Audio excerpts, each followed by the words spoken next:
დაიწყო თუ არა ბიძინა ივანიშვილმა საკუთარი ქონების გადასარჩენად თანხების ოფშორებიდან საქართველოში გადმოტანა. დღეს ცნობილი გახდა, რომ ბიძინა ივანიშვილის ცოლმა ეკატერინა ხვედელიძემ საქართველოში ახალი კომპანია ლუსოლი დააფუძნა, რომლის 100%-იანი წილის მფლობელი თავადაა. საჯარო რეესტრიდან ამონაწერის თანახმად ამ სააქციო საზოგადოების კაპიტალი 100,000 ლარია. ხვედელიძის წარმომადგენელი ივანიშვილის ბანკი ქართულ სამეთვალყურეო საბჭოს თავმჯდომარე ნატო ხაინდრავა. დოკუმენტების თანახმად ლუსოლის მმართველ ორგანოდ განსაზღვრულია სამეთვალყურეო საბჭოს შემდეგი შემადგენლობა: ნუგზარ დეკანოიძე, ვეფხია დვალიშოთა კობიაშვილი. ნუგზარ დეკანოიძე ამავდროულად არის საფეხბურთო კლუბ საჩხერის ჩიხურას დირექტორი. ლუსოლის დირექტორად კი გელა კობერიძეა მითითებული. მედიაში გავრცელებული ინფორმაციით ის ივანიშვილის დის, მაგული ივანიშვილის თანასოფლელია. კვლევრები ეჭვებენ, რომ ეკატერინა ხვედელიძის მიერ ახალი სააქციო საზოგადოების დაფუძნება ოფშორებიდან თანხის საქართველოში გადმოტანას უკავშირდება. სამოქალაქო მონაწილეობის ცენტრის დამფუძნებელი ირაკლი აბესაძე ამბობს, რომ სააქციო საზოგადოება ლუსოლში ივანიშვილების სავარაუდოდ კაიმანის კუნძულებიდან თანაინვესტირების ფონდის ქონების გადმოტანას გეგმავენ. თანაინვესტირების ფონდის ბენეფიციარი მესაკუთრე კი სწორედ ეკატერინა ხვედელიძე იყო. როგორც ჩანს, ივანიშვილი ასრულებს ოფშორული ზონების დაცლას. ჩვენ ვნახეთ, რომ ბრიტანეთის ვირჯინიის კუნძულებიდან ქონება გადააფორმა უტა ივანიშვილზე და დააფუძნებინა მას სააქციო საზოგადოება ატუ ჰოლდინგი საქართველოში.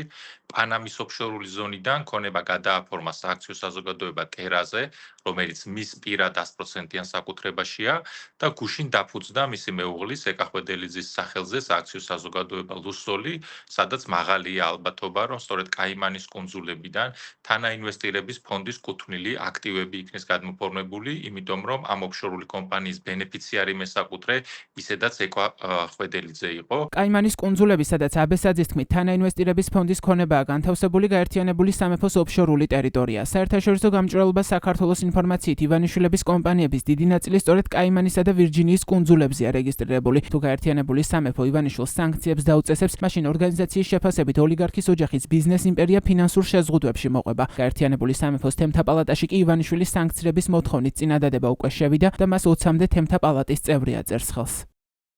თემთა პალატაში უკვე დაიწყო მსჯელობა ივანიშვილის სანქცირებაზე ბრიტანეთში, რაც ასევე გავრცელდება მის იურისდიქციაში მყოფ ოფშორულ ზონებზე, როგორც არის ბრიტანეთის ვირჯინიის კუნძულები და კაიმანის კუნძულები და აქედან ქონების გამოტანა პირდაპირ უნდა უკავშირდებოდეს ივანიშვილისთვის სანქციების დაწესებაზე მსჯელობის დაწყებას, თუმცა არამხოლოდ ამერიკის შეერთებულ შტატებს და ბრიტანეთს უფრთხის, სადაც უკვე საუბარი დაიწყო, არამედ ზოგადად აღარ სურს არც ერთ სხვა იურისდიქციაში საკუთარი ქონების დატოვება, იმიტომ რომ ის ელოდება სანქციებს ყველგან, სადაც ამის შესახებ მსჯელობა შედგება. სწორედ ამიტომ მისთვის ერთადერთი უსაფრთხო გარემო დღეს არის საქართველო, სადაც სახელმწიფო მას სწორედ ამიტომ აქვს მიტაცებული, რომ მხოლოდ და მხოლოდ საკუთარი ქონებრივი უსაფრთხოება იყოს უზრუნველყოფილი. ამერიკის ხაზინის დეპარტამენტის მიერ ივანიშვილის სანქცირებიდან 4 დღეში 31 დეკემბერს საქართველოში კომპანია დააფუძნა ოლიგარქის უფროსმა ვაჟმა. სააქციო საზოგადოება ატუ ჰოლდინგის 100%-იანი წილის მფლობელი უტა ივანიშვილია. ატუ ჰოლდინგის დირექტორად კახა კობიაშვილი გააფორმეს, რომელიც ბიძინა ივანიშვილის დიშვილია. საერთაშორისო გამჭვირვალობა საქართველოს ცნობით სწორედ კობიაშვილია ოლიგარქის საქართველოში მოქმედი ოფშორული კომპანიების ოფიციალური წარმომადგენელი. კომპანიის მისამართად ქართულ ჯგუფის კუთვნილი შენობაა მითითებული, სადაც ბანკი ქართულ მდებარეობს. ახალი ფირმის ნებადართული კაპიტალი რეესტრში წარდგენილი დოკუმენტების თანახმად 100 მილიონ ლარს, განთავსებული კაპიტალი 100,000 ლარს, განახდებული კაპიტალი კი 25,000 ლარს შეადგენს. ერთადერთ აუქციონერად უტა ივანიშვილია მითითებული.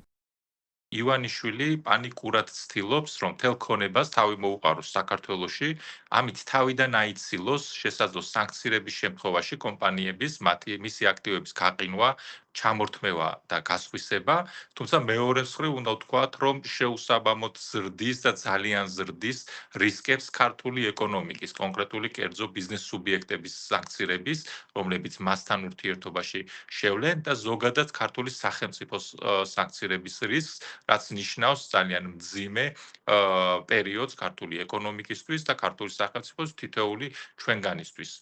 ანუ ივანიშვილი საკუთარი ქონების კეთილდღეობისთვის წირავს ამ ქვეყნის მომავალს და ეს მარტივად ივანიშვილმა საკუთარ ინტერვიუში ერთხელ უკვე გვითხრა, რომ როდესაც ის ფიქრობს თავის ფულზე, ის ვერ ახერხებს იფიქროს ქართულ სახელმწიფოს. შეერთებული შტატების სახაზინო დეპარტამენტმა ბიძინა ივანიშვილს სანქციები 2024 წლის 27 დეკემბერს დაუწესა. გადაწყვეტილება ამერიკის შეერთებული შტატების სახაზინო დეპარტამენტის უცხოური აქტივების კონტროლის ოფისმა მიიღო. სახელმწიფო დეპარტამენტში განმარტეს, რომ ივანიშვილისა და ქართული ოცნების ქმედებებმა ძირი გამოუთხარეს დემოკრატიულ ინსტიტუტებს. ხელი შეუწყეს ადამიანის უფლებათა დარღვევას და საქართველოში ფუნდამენტური კონსტიტუციური თავისუფლებების დაცვას ხელი შეუშალეს. ოლიგარქი დაამატეს სახაზინო დეპარტამენტის სანქცია დაკისრებულთა სიაში, ამ სიაში შეყვანილთა მიმართ კი დადგენილი მოთხოვნების აღსრულება ევალება ყველას, ვისაც ამერიკულ ფინანსურ სექტორთან წვდომა სურს. შტატების გადაწყვეტილების შედეგად ივანიშვილის მთელი ქონება, რომელიც განთავსებულია შეერთებულ შტატებში, ან არის ამერიკის შეერთებული შტატების მოქალაქეთა მფლობელობაში ან კონტროლში, გაიყინა.